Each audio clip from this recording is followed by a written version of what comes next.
All right, Rick, time to talk about games. As usual, we have 4 to talk about. Let's start with our game of the week. We got Hendrickson, we got Westwood. Both teams are 2-0 in district play. How's this one going to go? I'm going with Westwood, but I know it's going to be a close game. I think Westwood, they run the ball so effectively, 280 yards rushing last week. Watch out for Tanner Osborne. He's been hot lately. I like the Warriors, but like I said, close game. Westwood can run the ball. They can pass the ball. Anthony Wood likes to have a pretty balanced offense there. Ty Marshall, you talked about a running back. Ty Marshall, wide receiver, 61 receptions in just 6 games. He's also run the ball a couple times for a couple touchdowns. So balanced offense, special teams with Colin McGuire. He's already kicked 2 50-yard field goals this year, so they just got to get to 35 for him. And the defense with Brad Watson. I think overall just a little bit more balance in Hendrickson, even though Hendrickson, Samaje Perine is going to hit 1,000 yards in this game, so or 1,000 yards for the season in this game. So they have some talent, but I just like Westwood a little bit more. Second game, we got Connolly, we got Hutto, 17-4A showdown. Who do you like in this one? Well, Connolly is definitely the hotter team. They've just got a superior defense. 4 out of 5 games, I believe, they've limited teams to fewer than 10 points. They're just very hot. And Hutto, they've been up and down this year. I don't know about them. They're usually more consistent. I'm going with the Cougars. Connolly actually hasn't allowed a defensive point, or their defense has not allowed a point in their last 3 games. LBJ got 2 points on a safety, but they're going to be facing tougher competition in Hutto. The last games have been against Eastview, Cedar Creek, and LBJ, so Hutto's going to give them a bigger challenge, but Connolly wins. Fun matchup will be actually on special team.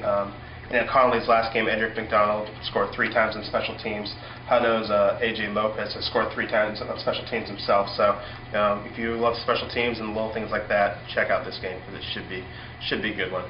Let's go down to 2A Lago Vista. It doesn't seem like Coach Hare's Vikings can catch a break. They had Refugio in here a couple weeks ago. Last week they lost to an undefeated McGregor team, and now they got the second-ranked team in the state, Cameron Yo. We used to cover Cameron Yo back in the day.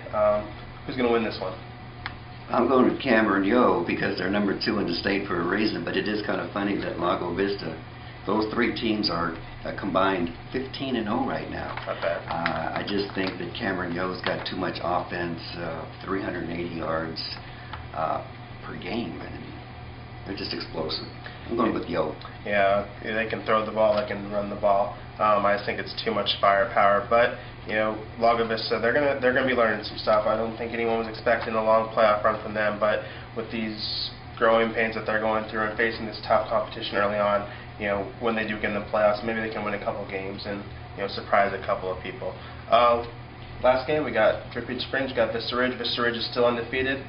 Who do you like in this one? Going with Vista Ridge. They're undefeated. They've had close games, but again, it's the defense that's leading that team. They got to watch out for Dripping Springs' passing attack. Dripping Springs actually has twice as many passing yards as they do rushing yards, which is, I guess that's unusual in any circumstance, but I just think that Vista Ridge, it's a special season, and Coach Rodney Benson doing a magnificent job, potential Coach of the Year candidate.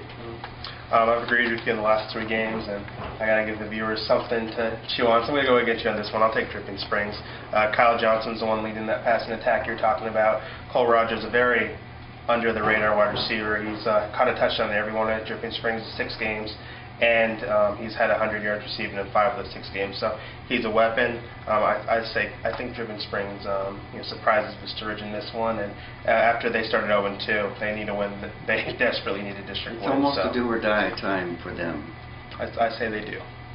I disagree. All right, those are our picks. As always, check the newspaper to see how we did, and we'll see you next week.